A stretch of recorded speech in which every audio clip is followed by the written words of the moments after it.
Don TV நேயர்கள் அனைவருக்கும் அன்பு கலந்த வணக்கங்கள் மற்றும் ஒரு காஃபி வித் கோமுகன் சீசன் 2ல உங்களை சந்தித்திருக்கிறோம்.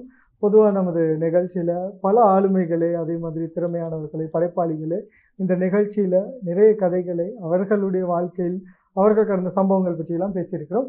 அந்த வகையில் இன்றைய நிகழ்ச்சிக்கு வருகை தந்திருப்பவர், இவரை குறிப்பாக சொல்லணும் அப்படின்னா இளம் வயசுல இருந்து, அதாவது சிறுவராக இருந்து இந்த இண்டஸ்ட்ரிக்குள்ளே வந்தவர் இன்றைக்கு வரைக்கும் நிறைய படங்கள், குறிப்பாக சொல்லணும்னா சிங்கள திரைப்படங்களாக இருக்கலாம், தமிழ் திரைப்படங்களாக இருக்கலாம், இந்திய சினிமாக்களாக இருக்கலாம், அதே மாதிரி இலங்கையில் வந்த தொடர் நாடகங்கள், அதே மாதிரி தொடர் நிகழ்ச்சிகள், மேடை நாடகங்கள், நடன பயிற்சிகள், இப்படி பல துறையில் தன்னை அடையாளப்படுத்திய ஒருத்தர். அதாவது இந்த இண்டஸ்ட்ரிக்கு தான் அவங்க சீனியரை தவிர, அது எப்படி சொல்லணும் அப்படின்னா வயசில் இல்லை, இண்டஸ்ட்ரியில் சீனியர், மூத்த கலைஞர், இப்படி நிறைய பேரில் சொல்லலாம். சாந்தி பானுசு அவங்க தான். வணக்கம், எப்படி இருக்கீங்க? வணக்கம், நன்றி.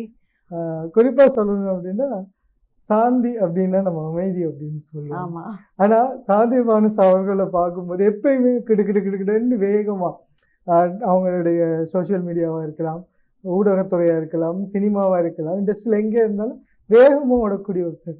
எங்கே இருந்து இந்த தொடக்கம், இந்த பயணம் ஆரம்பிச்சு? பாடசாலை பருவத்திலிருந்து தான் என்னுடைய இந்த கேரியர் தொடங்கினது.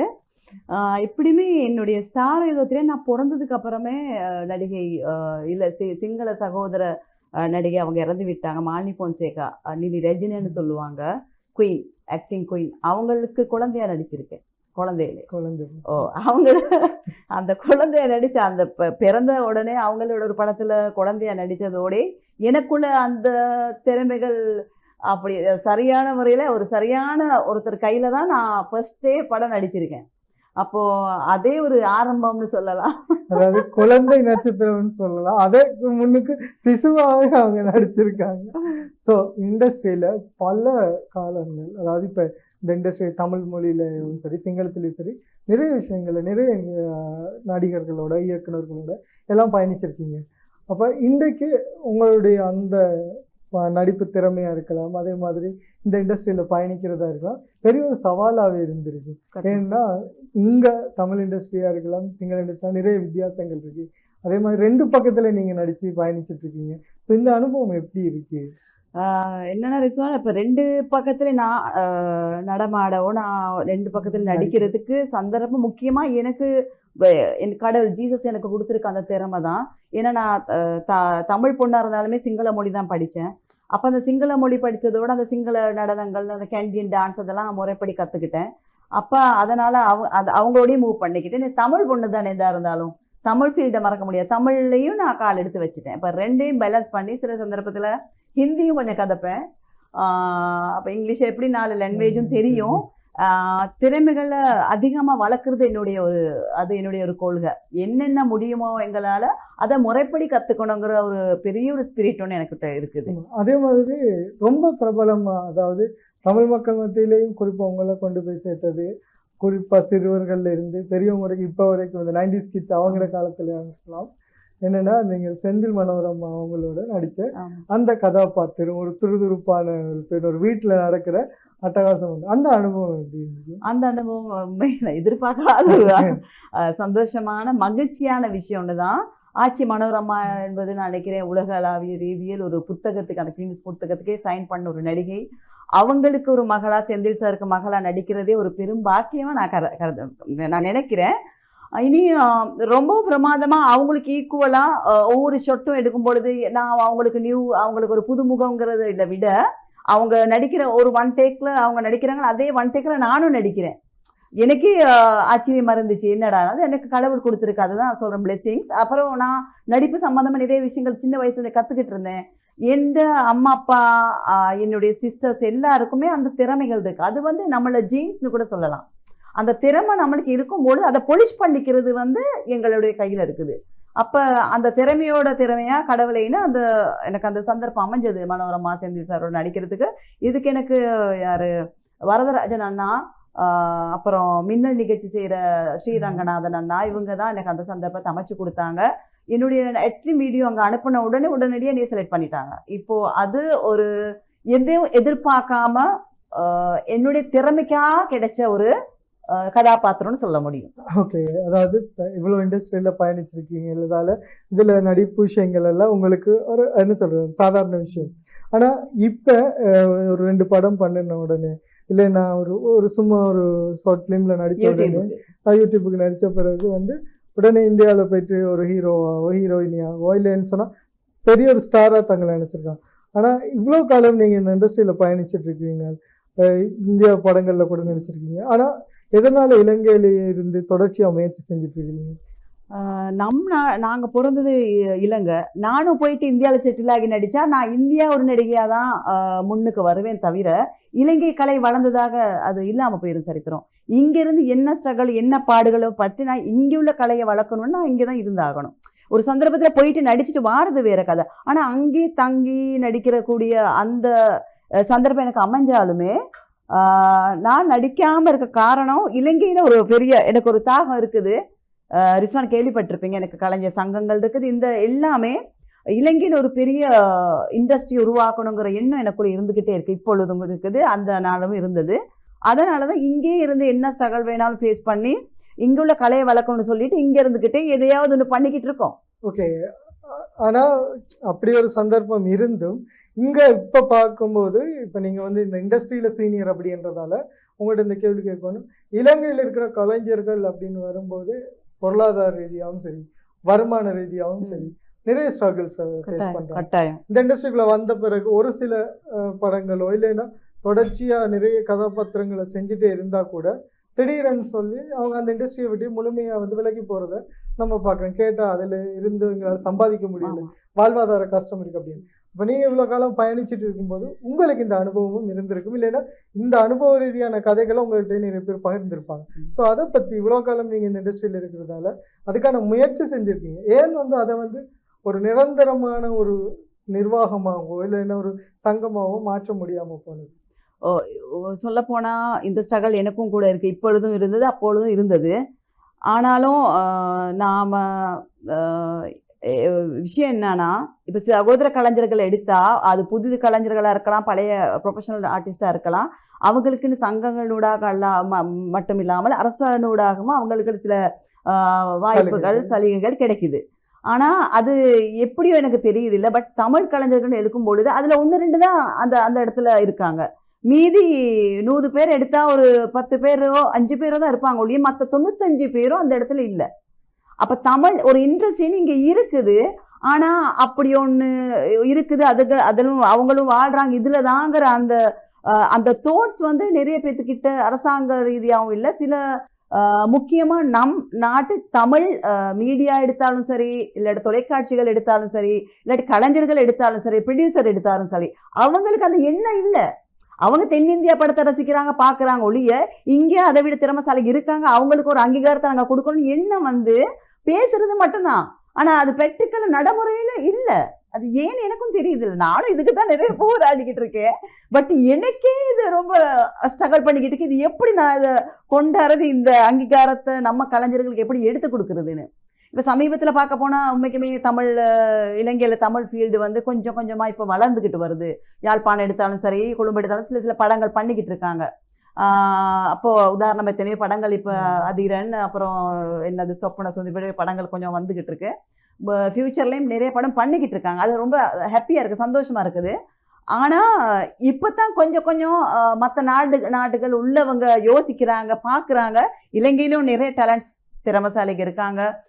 ஆனால் மேடை தான் இல்லை, ஃபைனான்ஷியலி தான் அவங்களுக்கு ஸ்ட்ரகலாக இருக்குது. அதே மாதிரி கதை எழுதுறவங்களோ இல்லாட்டி கேமராவா இல்லாட்டி ஆக்ட்ரஸா இல்லாட்டி சிங்கிங்கா இல்லாட்டி படம் எடுக்கிற டைரக்ஷனா எல்லாமே இருக்காங்க. ஆனாலும் இப்போ தான் அவங்கெல்லாம் அந்த எல்லாத்தோட கண்ணு இப்போ தான் இலங்கைக்கு பார்த்துக்கிட்டு இருக்காங்க. சரி ஏதோ இலங்கையில் பண்ணுறாங்க, நாம் ஏதாவது ஒன்று பண்ணலான்னு யோசிச்சுக்கிட்டு இருக்காங்க, சிலவங்க செஞ்சுக்கிட்டு இருக்காங்க. ஆனால் அதுவும் 100க்கு 1 தான். ஆமாம், அதில் நானும் ஒரு கேள்வி கேட்க வந்து இப்போ நீங்கள் கூட சமீபத்தில் ஒரு ட்ரைலர் ஒன்று ரிலீஸ் பண்ணி ஒரு ஆக்ஷன் படம் நினைக்கிறேன். ஸோ அது என்ன ஆச்சு? அது ரொம்ப என்ன பண்ணுறது, ரொம்ப ஆசையாக ஆர்வமாக கதை நான் சொல்லி சந்திரஹாசன் தான் அவர் தான் எழுதினார். அப்போது அந்த படத்தை நாங்கள் டெய்லரை செஞ்சிட்டோம்.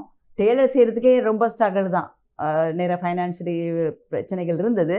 ஏதோ ஒருத்தர் 2-3 பேர்த்தோட சப்போர்ட்டோட பண்ணிட்டோம்.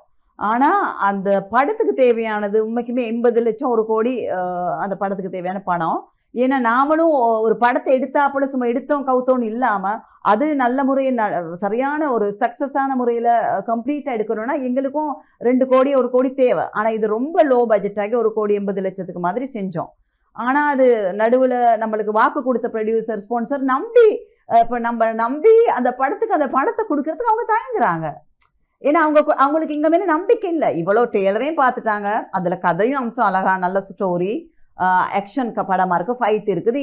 இந்தியாவில் என்னென்ன ஒரு நடிகை ஈக்குவலாக பண்ணுறாலோ சில நேரத்தில் இந்தியாவில் எடுத்தால் ரொம்ப ரேர் வந்து படம் கதையை எழுதி கதையை டைரக்ட் பண்ணி அதே கதாநாயகன் நடிக்கிறது ரொம்ப குறைவு. இப்போ இங்கே அந்த 3 நாளே நானே செஞ்சும் அதை எனக்கு வெளியே கொண்டு வர முடியாமல் இருக்குது. ரொம்ப நான் நினைக்கிறேன் இந்த 2 வருஷம் நான் அதை பற்றி ரொம்ப ஃபீல் பண்ணுறேன். நான் இந்தியாவில் பிறந்திருந்தா ஏனாடு இந்தியா வந்திருந்தா இன்றைக்கி நான் அந்த படத்தை ரிலீஸ் பண்ணி பெரிய ஹை லெவலில் ஸ்டாராக நிற்கலாம். பட் இங்கே ஸ்டார் இல்லைன்னு சொல்ல, நான் ஸ்டாராக தான் இருக்கேன். ஆனால் என்னுடைய கனவு இன்னொன்று எனக்கு அதில் கேட்குறது என்னென்னா, இப்போ நீங்கள் ஒரு மூத்த நடிகை, அதாவது மூத்த நடிகை காலகாலமாக இந்த இண்டஸ்ட்ரியில் இருக்கிறீங்க, பல திரைப்படங்கள் பல ப்ரொடியூசர் மாறிடுங்க. அப்போ எங்களுடைய கதை இவ்வளோ காலமாக இருக்கிற நீங்களே வந்து ஒரு படத்தை கொண்டு போகிறதுக்கு தயாரிக்கிறதுக்கு இவ்வளோ கஷ்டமாக இருக்குன்னா, இப்போ இருக்கிற யங் ஜென்ரேஷன் அதுக்குள்ளே வரணும் செய்யணும்னா ரொம்ப கஷ்டமாக இல்லை இருக்கும். அப்போ இதுக்கான தயார்படுத்தலை செய்யாமல் ஒரு இண்டஸ்ட்ரியை வளர்க்குறது அப்படின்றது பெரிய ஒரு சவால் இல்லையா? கட்டாயமா. அப்போ அந்த சவாலை முறையடிக்கிறதுக்கு இப்போ இருக்கிற யங் ஜென்ரேஷன் அவங்க இப்போ தான் உள்ளே வந்துட்டுருக்காங்க. இப்போ நீங்கள் இந்த இண்டஸ்ட்ரியில் நேரத்துக்கே வந்து நிறைய படங்கள் பண்ணினதால உங்களால் சேர்ந்து அவங்களையும் சேர்த்துட்டு ஒரு சங்கமாவோ அல்லது ஒரு யூனியன் உருவாக்கி அது மூலமாக ப்ரொடியூசரை உள்ள எடுத்து ஒரு கதையை டிஸ்கஸ் பண்ணி இந்த மாதிரி செய்கிறதுக்கு ஏன் முடியாமல் போயிருக்கு இவ்வளோ நாள்? நான் ஒரு முக்கியமான விஷயம் சொல்கிறேன். முக்கியமான ஒரு விஷயம்னா ஒற்றுமை இல்லை. புதுசாக வந்தாலுமே நான் ஒரு பழசால் தான், நான் வயது ரீதியாக நான் ஒரு மூத்த வயசு இல்லாட்டியுமே நான் ஃபீல்டுக்கு பழசு தான். நான் ரொம்ப சீனியராக சின்ன வயசுல நடிக்கிறேன். அந்த ரெஸ்பெக்டை கொடுக்க சிலவங்க தயங்குறாங்க, அந்த ரெஸ்பெக்ட் பண்ணுறதுக்கு தயங்குறாங்க. சில விஷயத்த சரியான முறையில் கற்றுக்கிட்டு வர சொன்னால் அதுக்கு அவங்க கோவப்படுறாங்க. மற்றது ஒற்றுமை இல்லாதது. போட்டி இருக்கணும், பொறாமல் இருக்கக்கூடாது. போட்டி இருக்கணும். நான் நீ இந்த ட்ராமா போட அந்த படத்தை செய்யும், போட்டிக்கு இன்னொரு படம், அது பிரச்சனை இல்லை. ஆனால் ஏன் அந்த பொறாமல் இருக்கும் பொழுது அந்த இடத்துல அந்த கலை வளராது. சகோதர கலைஞர்கள் எடுத்தால் அப்படி இல்லை, போட்டி இருக்குது ஆனால் பொறாமல் இருக்காது. அவங்க ஏதோ ஒரு வழியில் இன்னொரு கலைஞரை முன்னுக்கு கொண்டாடுறதுக்கு அவங்க சப்போர்ட் பண்ணுறாங்க. அது இந்த தமிழ் ஃபீல்டில் இல்லாமல் இருக்குது. அதான் இருக்கு. இப்போ சரி, இப்போ சின்னவங்க தான் யங்ஸ்டர், அவங்கள விட்டுருங்க. சீனியர்ஸ் உங்களோட இந்த இண்டஸ்ட்ரியில் பயணிச்சுட்டு இருந்தவங்க, இதுக்கு பிறகு வந்து அந்த இண்டஸ்ட்ரியை விட்டு விலகினவங்க, இப்போ எல்லாரையும் சேர்த்து ஒரு அமைப்பை உருவாக்குறதுக்கு ஏற்பாடுகளை நீங்கள் செஞ்சிட்ருக்கீங்க. ஏன்னா நீங்கள் கூட ப்ரெஸ் கான்ஃபரன்ஸில் கூட பேசியிருந்தீங்க ஒரு வாட்டி நினைக்கிறேன். ஆனால் அப்படி இருக்கும்போது ஏன் வந்து அந்த ஒரு கட்டமைப்புக்குள்ளே வர தயங்குறாங்க? அதுதான் சொல்கிறேன். இப்போ என்னுடைய இடத்துல ஈக்குவலாக என்னோட இந்த கெரியரில் வந்தவங்க இந்த ஃபீல்டில் அவங்களா இருக்கட்டும், இல்லாட்டி இப்போ புதுசாக வர சின்ன பசங்களாக இருக்கட்டும், எல்லாருமே இன்னொருத்தர் ஒரு லீடர்ஷிப்பில் இருக்கிறதுக்கு தயங்குறாங்க. அந்த கொடுக்க வேண்டிய அந்த மதிப்பு, அந்த ரெஸ்பெக்டை சிலவங்க புரிஞ்சுக்கிட்டு அண்டர்ஸ்டாண்ட் பண்ண, ஆனால் சிலவங்க முக்கால்வாசி பேர் அதை தயங்கும் பொழுது அந்த இடத்துல ஒரு ஒர்க் பண்ண முடியாது. ஏதாவது ஒருத்தர் தான் தலைவியாவோ தலைவனா இருந்து இதை பண்ண முடியும். இப்போ எனக்கு ஒரு சங்கம் இருக்குது தானே, ஐக்கிய கலைஞர் சக்தின்னு ஒரு சங்கம் இருக்குது, 4 வருஷமாக அது இயங்குது. அது வந்து ரெஜிஸ்டர் பண்ணி ஒரு சங்கத்தை உருவாக்குறதுக்கு ஒரு பிளான் நடந்துச்சு, போன வருஷம் டிஸ்கஷன் ஒன்று நடந்தது. ஆனால் அது ஆரம்பத்திலே யாரோ காலால் எடுத்துட்டாங்க. 2-3 பேர் காலால் எடுத்து வந்தவங்களும் வராமல் போயிட்டாங்க. அது எப்படி பண்ண போனி எனக்கு தனியாக இந்த விஷயத்த. அப்போ அந்த மாதிரி விஷயங்கள் இருக்குது. நாம் எல்லாமே எந்த தடை வந்தாலும் இந்த விஷயத்தை பண்ணணும், சங்கத்தை உருவாக்கணும். இலங்கையில் தமிழ் சினிமான்னு சொல்லி ஒன்று உருவாக்கி சங்கத்தை உருவாக்கணும். கட்டாயம் அரசு மூலமாக கிடைக்க வேண்டிய எல்லா சலுகையும் எனக்கு எடுத்து கொடுக்கலாம், எங்களுக்கு எடுக்கலாம், ஒற்றுமையாக சேர்ந்தோம். ஓகே, அப்படியான விஷயங்கள் எல்லாம் இருக்குது. கட்டாயம் அதுக்கான முயற்சி தொடரட்டும்னு சொல்கிறேன். அதே மாதிரி இப்போ நீங்கள் நடிப்புத்துறையாக இருக்கலாம், இல்லை நடனத்துறையாக இருக்கு, இதில் எல்லாம் வந்து பயணம் செஞ்சுட்டு அதுக்கு பிறகு வந்து சில பேர் வந்து ஓகே நம்ம இந்த கட்டத்தோடு பிரேக் பண்ணிப்போம் அப்படின்னு. ஆனால் நீங்கள் இல்லை, தொடர்ந்து நாங்கள் முயற்சி செய்யணும் அப்படின்றக்காண்டி தொடர்ச்சியாக வந்து பாடல் பாடுறீங்க, அதே மாதிரி டான்ஸ் கிளாஸஸ் நடத்துகிறீங்க, நீங்களும் டான்ஸ் எல்லாம் ஆடுறீங்க. ஸோ அந்த ஆக்டிவாகவே உங்களை வச்சுக்கிறதுக்கு உங்களுக்கு சப்போர்ட்டாக இருக்கிற விஷயம்? எனக்கு சப்போர்ட்டாக இருக்கிற விஷயம் முதலாவது என்னுடைய திறமை தான். மற்றது என்னுடைய கனவு, என்னுடைய அம்பிஷன், என்னுடைய டார்கெட். நான் அந்த டார்கெட்டுக்கு நான் எவ்வளோ ஒரு பேர் எடுத்து சப்போர்ட்டிங் ஆக்டர்ஸ் அவார்டு எடுத்து விருது எடுத்தாலுமே அது சிங்கள ஃபீல்டில் தானே. தமிழ் ஃபீல்டுன்னு ஒன்று இன்னும் உருவாகலையே. அப்போது இப்போது எனக்கு இந்த இந்த காலகட்டம் வந்தது, நான் ஃபீல்டை நிப்பாட்டணும்னு எனக்கு அது எடை போட முடியாது. ஏன்னா நாம் இதுலேயே வளர்ந்து இதுதான் எங்களுக்கு தொழிலாகவே அமைஞ்சிருச்சு.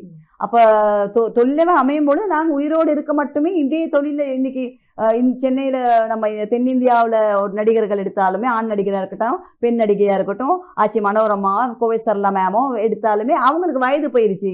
எங்களை விட அதிகமான வயது அவங்களுக்கு, 60, 65, 80. அவங்க வீட்டுக்காக இருக்கலையே. அவங்க வயது போக மட்டும் அவங்க எக்ஸாம்பிளாக ஆச்சி மனோரமா என்னோட அம்மாவுக்கு நடித்தாங்க. அப்பயும் அவங்களுக்கு 70 வயசு இருக்கும் போல நினைக்கிறேன். ஆனாலும் அவங்க வீட்டுக்காக இருக்கலையே. அவங்க அப்பயும் அவங்க ஆக்டிவ்ல தான் இருக்காங்க, நடிச்சுக்கிட்டு தான் இருக்காங்க. அதே இங்கே உருவாகணும். அப்போது அதனால் நான் இன்னும் எங்களுக்கு இன்னும் இருக்குது டைம், இன்னும் நிறைய ட்ராவல் பண்ண இருக்குது. நம்மளோட கனவுகள் இன்னும் நாங்கள் நம்ம ஆசைகளை நம்ம கனவுகளை நிறைவேற்றிக் கொள்றதுக்கு இன்னும் டைம் இருக்குது. சரி, இந்த டைமில் இப்படியாவது நடக்கும்னு ஒரு நம்பிக்கையில் தான் ட்ராவல் பண்ணிக்கிட்டு இருக்கோம். அதே மாதிரி இன்னொரு பிரச்சனை இருக்குது இங்கே, இந்த ஆடிஷன் போடுறது அப்படின்றதுல நிறைய தயக்கம் காட்டுற தமிழ் நடிகர்கள், தமிழ் இண்டஸ்ட்ரிக்குள்ளே போகணும் அப்படி நினைக்கிறவங்களே, ஏன்னா ஒரு டிக்டாக்லேயோ இல்லைன்னு சொன்னால் ஃபேஸ்புக்லேயோ ஒரு வீடியோ போட்டவங்க அவங்க ஒரு நடிகராக தன்னை வந்து நினச்சிக்கிறாங்க. அவங்க வந்து ஒரு ஆடிஷனுக்கு கால் பண்ணாலே, நான் ஆடிஷன் போடுறேன், என் திறமை இந்த வீடியோஸ் எல்லாம் பார்த்து கூப்பிடுங்க அப்படின்ற மாதிரி நினைக்கிற நிறைய பேரை நாங்கள் பார்க்குறோம். ஆடிஷன் போயினா நான் வந்து இதில், அப்போ நீங்கள் வந்து இவ்வளோ காலம் இது பண்ணும்போது எல்லாத்துலேயும் மேக்ஸிமம் பார்ட்டிசிபேட் பண்ணுறதுன்னா, ஒரு படத்துலையா இருந்தாலும் ஆடிஷனுக்கு கட்டாயம் போயிருப்பீங்களா, அங்கே நடக்கிற விஷயங்கள் உங்களுக்கு தெரிஞ்சிருக்கும். அப்போ இதை புறக்கணிச்சிட்டு நாங்கள் நடிகராக வரணும், இல்லை இந்த கலைத்துறை போகணும் அப்படின்னு நினைக்கிறவங்களோட மைண்ட் செட்டை பற்றி என்ன நினைக்கிறேன்? உண்மைக்குமே அது தவறு. ஏன்னா இவ்வளோ விஷயத்த கத்தக்கும் கெண்டியும் சின்ன வயசுலேயே கற்றுக்கிட்டு வந்து இத்தனை விருதுகளையும் எடுத்து இன்னைக்கு விருது எடுத்த நடிகைகள், தமிழ் நடிகைகள் இலங்கையில் இருக்காங்க, விருது எடுத்து தமிழ் நடிகைகளும் இருக்காங்க. அப்படிப்பட்ட சீனியர்களும் இருக்கும் பொழுது நாமளே ஒரு ஆடிஷனுக்கு வர சொன்னால் நாங்கள் போய்தான் ஆகணும். சரியா? நாங்களே போகும் பொழுது டிக்டாக்ல இருக்கலாம், இல்லாட்டி ஃபேஸ்புக்கில் இருக்கலாம், இல்லாட்டி இன்ஸ்டாகிராமில் இருக்கலாம், அதில் வைரல் ஆகி ஃபேமஸ் ஆகினாப்புல அவங்க சொல்ல கேள்வி கேட்க முடியாது, நான் ஆடிஷனுக்கு வர முடியாதுன்னு. ஏன்னா அது வந்து மீடியா. பட் நம்ம திரை அரங்குகள், தொலைக்காட்சி இருக்கிறது இலங்கையில் எத்தனையோ சிங்கள தொலைக்காட்சி, தமிழ், அந்த தொலைக்காட்சி மூலமாக அந்த சொல்கிற அவங்களோட கதைகள் எத்தனை போயிருக்குது, கிட்டத்தட்ட 100 தாண்டிடுச்சா? இல்லாட்டி திரைப்படத்தில் திரையரங்கில் அவங்களோட படங்கள் ரிலீஸ் ஆகியிருக்கா இலங்கையில்? அப்படி இருந்தால் ஒரு அளவு நான் வரமாட்டேன் டிமாண்ட் பண்ணலாம். பட் அதெல்லாம் ஒன்றுமே இல்லாமல் இன்ஸ்டாகிராம் டிக்டாக்லையும் பண்ணிவிட்டு நான் வரமாட்டேன்னு சொன்னால் அது ரொம்ப தவறு.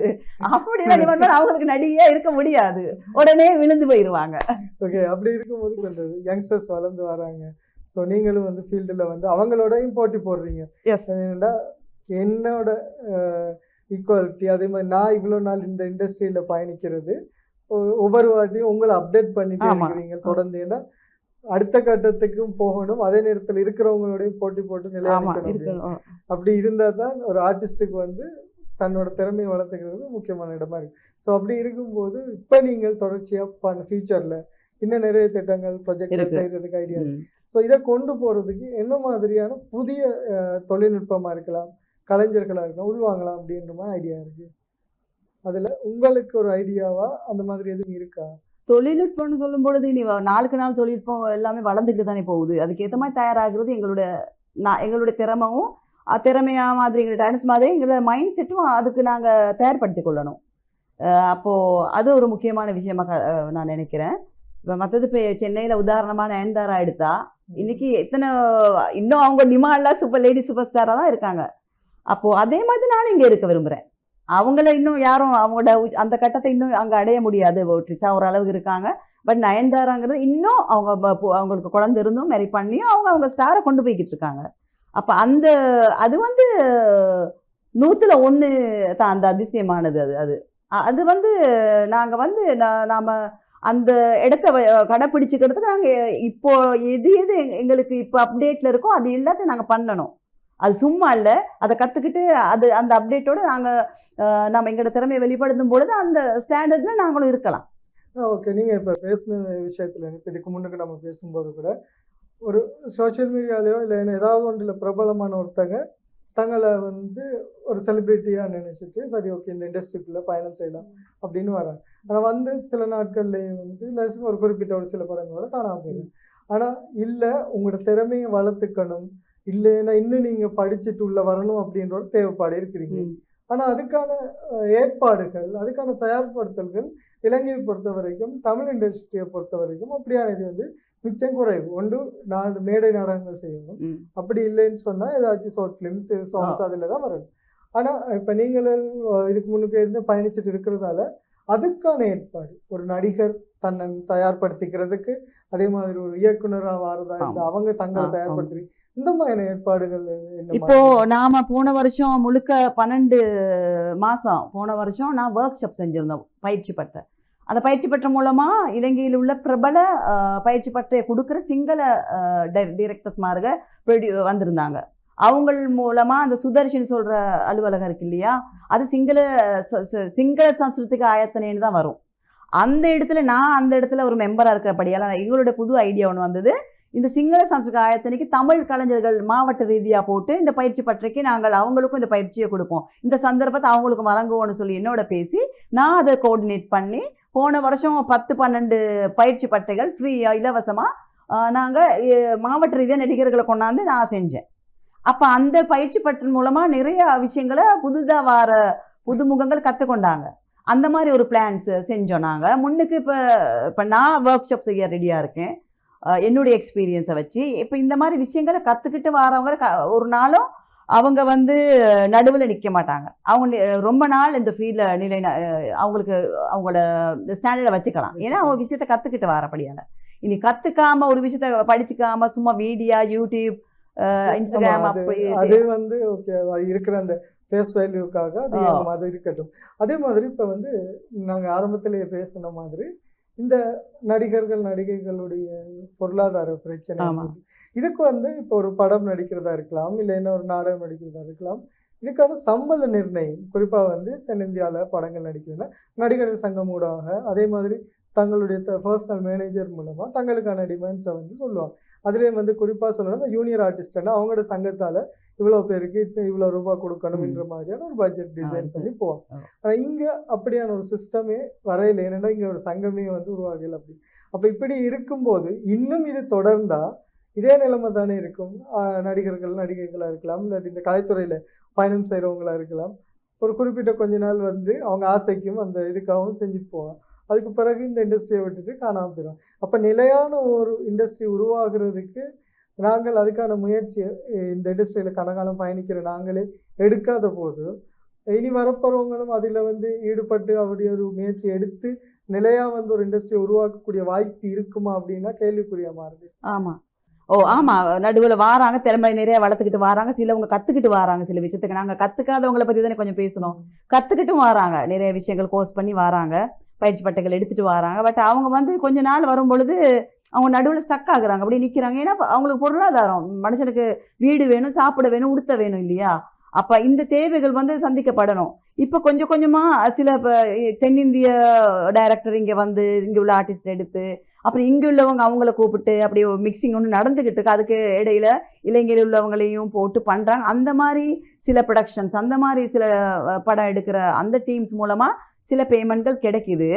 ஆனால் அதுலேயும் தென்னிந்திய படம் இங்கே எடுக்கும் பொழுது இங்கே உள்ளவங்களுக்கு அந்த மெயின் ரோல் அது ஒரு பிரச்சனையாக எனக்கு ஒரு பெரிய கேள்விக்குறியாக இருந்துச்சு. ஒரு நல்ல எவ்வளோ திறமையாக அவங்க எப்படி திறமைசாலியாக நடித்தாலுமே டேலண்டாக பக்காவா அவங்களுக்கு அந்த ரோலை கொடுக்க மாட்டாங்க. அது தென்னிந்தியாவில் கொண்டாந்து நடிக்க வச்சுட்டு இங்கே உள்ள எல்லாத்தையுமே கோரஸ்க்கு எடுத்துருவாங்க. சப்போர்ட்டிங் ரோலும் இல்ல, சும்மா கேமரா இப்படி வந்துட்டு போயிடுவோம். அது எனக்கு அப்படி சந்தர்ப்பங்கள் 2 படத்துல வந்தது.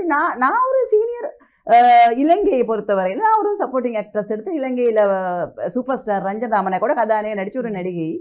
நான் எப்படி இந்தியா படமெல்லாம் அது அவங்களுக்கு பெருசா இருக்கலாம், பட் எங்களுக்கு கேரக்டர் கொடுத்தா தான் எங்களுக்கு அவங்க பெருசு. எங்களை சும்மா வந்துட்டு போறது, இது வரைக்கும் நீ அப்படி வந்துட்டு கூப்பிடல. நான் ஒரு உதாரணத்துக்கு சொல்றேன். அப்ப என்னை விட இப்ப சில சந்தர்ப்பத்துல வந்து இப்ப இன்றைக்கு வந்துட்டு இருக்கிறவங்களுக்கு இப்போ உங்களுடைய இப்ப நாங்கள் மீடியாவில் இருக்கிறதால தேடி பார்க்குறோம், தெரியும் இவங்க இப்படிதான் இன்னாலன்னு சொல்லி. இது வந்து இன்றைக்கு திடீர்னு ஒரு சான்ஸ் கிடைக்குது, ஒரு ப்ரொடியூசர் கிடைக்கிறாரு, ஒரு படம் பண்ணுவோம் அப்படின்னு வரும்போது உங்கள்கிட்ட வந்து உங்களை பத்தி இதுக்கு முன்னாடி தெரியாதவங்க உங்கள்கிட்ட ஒரு கேரக்டர் ஆர்டிஸ்டா தான் கேட்கணும். ஆனா அதை விட்டுட்டு ஒரு ஸ்கிரீன்ல வந்துட்டு போறாங்க ஆமா. அப்போ அது தெரிஞ்சவங்களும் சொல்ல மாட்டாங்க. அதான் சொன்னேன் பொறாமன்னு. போட்டி அந்த பொறாம இருக்குது. சாந்தி பானுஷா வந்துருவாங்களே அவங்களுக்கு இந்த கேரக்டர் அப்படின்னா ஒரே வெட்டு சரியா. அவன் வெட்டிட்டு இங்குள்ள நடிகைகளை சும்மா வந்துட்டு போக கூப்பிட்டா யாரு போவா? அதுலயும் அப்படி கோரஸ்க்கு எடுத்தாலும் அவங்களுக்கு அந்த டே பணம் சிலவங்களுக்கு கிடைக்காது. அப்போ அந்த எங்கட இன்ட்ரெஸ்ட் அந்த நிலைமையில இருக்கு. ஆனா அந்த கோரஸ்க்கு நடிக்கிற நாம என்ன விடுங்கோ, நான் கோரஸ்க்கு நடிக்கிற அத்தனை பேரும் பட்டத்திறமசாலிங்க. அவனுக்கு டைரக்டர் படம் அவங்களோட மைண்ட் வந்து அப்படி இருக்கும் எடிட்டிங்ல எல்லாம். ஆனா என்ன செய்ய இங்க அந்த மாதிரி ஒரு நிலைமைக்கு தள்ளப்பட்டிருக்காங்க இங்குள்ள கலைஞர்கள். அதான் எங்க கலைஞர் பெருமையா நினைக்கிறேன். அது சிலர் பெருமையா நடிக்கிறாங்க, சிலர் வந்து என்னோட பேசுவாங்க பர்சனலா எடுத்து, இப்படிதான் மேடம், இப்படிதான் சாந்தி பானு, இப்படிதான் கவலையா சொல்லுவாங்க. பட் இதுக்கெல்லாம் தீர்வு வேணும். நாம ஒரு சங்கம், எங்களுக்கு ஒரு சங்கம் இருக்குது, அதை இன்னும் கொஞ்சம் பொலிஷ் பண்ணினா நாமளும் ஒரு இலங்கையில நடிகை சங்கம்னு உருவாக்கிடுவோம். நிச்சயமா. அதாவது உங்களோட முயற்சி வெற்றி அடையணும். இங்க இருக்கிற கலைஞர்களுக்கு பொருளாதார ரீதியும் அதே நேரத்துல இந்த கலைத்துறையிலையும் தங்களோட சாதனையை படைக்கணும், அதுக்கான முயற்சிகள் எடுக்கணும். அதே மாதிரி தொடர்ந்து நிறைய திரைப்படங்கள் உருவாகணும் அப்படின்றதை நாங்களும் இந்த நேரத்தில் கேட்டுக்கொள்றோம். இறுதியா என்ன சொல்ல விரும்புகிறீங்க?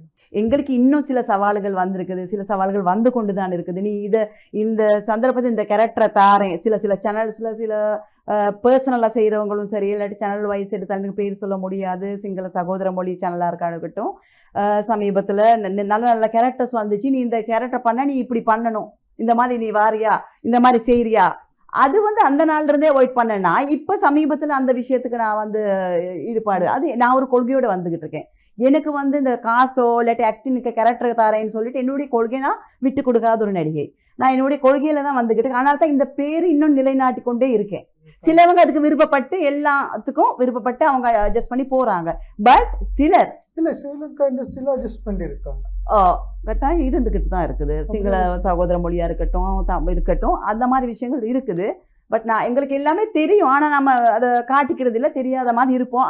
நிறைய பேர் வந்து அவங்க பேசும்போது அப்படி எல்லாம் ஒரு விஷயம் இல்லை அப்படின்ற மாதிரி அதெல்லாம் போய் இருக்குது. ஆனா அது வந்து இப்ப சொல்ல போனா தமிழ் ஃபீல்ட்ல என்கிட்ட யாரும் என் முன்னுக்கு வந்து பேச மாட்டாங்க, அப்படியெல்லாம் எனக்கு ஒரு மரியாதை வச்சிருக்காங்க. பட் மற்ற மொழிகள் எடுத்தா சில இடத்துகள்ல இருக்குது. பட் அதுக்கு சிலவங்க வெளியே வராம அது ரகசியமான முறையில சிலர் வந்து என்ன பண்றது, அவங்களோட நிலைமை, அவங்க அதை நடிக்கணும், அவங்களுக்கு ஃபைனான்சியலும் அவங்க இருக்கும் பொழுது அந்த சிலவங்க அதுக்கு தயங்காம அவங்க விருப்பப்படுறாங்க. ஆனா நிறைய சந்தர்ப்பம் இந்தியா லெவல்ல இல்ல. பட் ஒரு சிலர் ஒரு இடத்துக்குள்ள நாங்கள் கேள்விப்பட்டுட்டு தான் இருக்கோம், இருக்கிறபடியால கேள்விப்பட்டு தான் இருக்கோம். ஆனா அதை நான் ஒத்துக்க மாட்டேன். ஏன்னா நாங்க சங்கம் அமைப்பு இருக்கும் என்றால் அதை மாற்றி அமைக்கலாம் இல்லையா? நிச்சயமா. ரொம்ப நன்றி மேடம். இந்த நிகழ்ச்சியில் நம்மோட இணைந்திருந்தாங்க நடிகை சாந்தி பானுஷா, இயக்குனர், நடன கலைஞர், பாடகர், இப்படி பல திறமைகளை வச்சிருக்கவங்க. ஸோ மற்றும் ஒரு நிகழ்ச்சியில் இன்னும் ஒரு ஆளுமையோட சந்திக்க விடைபெறும் நான் ரிஸ்வான். அதே மாதிரி ஒளிப்பதிவில் ஈடுபட்டிருந்த பசாரத், சல்மான், அதே மாதிரி திவாகர், சுதர்சினி ஆகியோருக்கும் இந்த நேரத்தில் நன்றியை கொண்டு எடிட்டர் சஞ்சய்க்கும் நன்றியை கூறி விடைபெறுறேன். நன்றி, வணக்கம். நானும் தேங்க்ஸ் பண்ணிக்கிறேன் ரிஸ்வான், இந்த இடத்துல அழைச்சி கொண்டு இந்த இன்டர்வியூ பண்ணதுக்காகவும் டீமுக்கும் நன்றி சொல்லேன், டான் டிவிக்கு நன்றிகளை தெரிவித்துக் கொள்கிறேன்.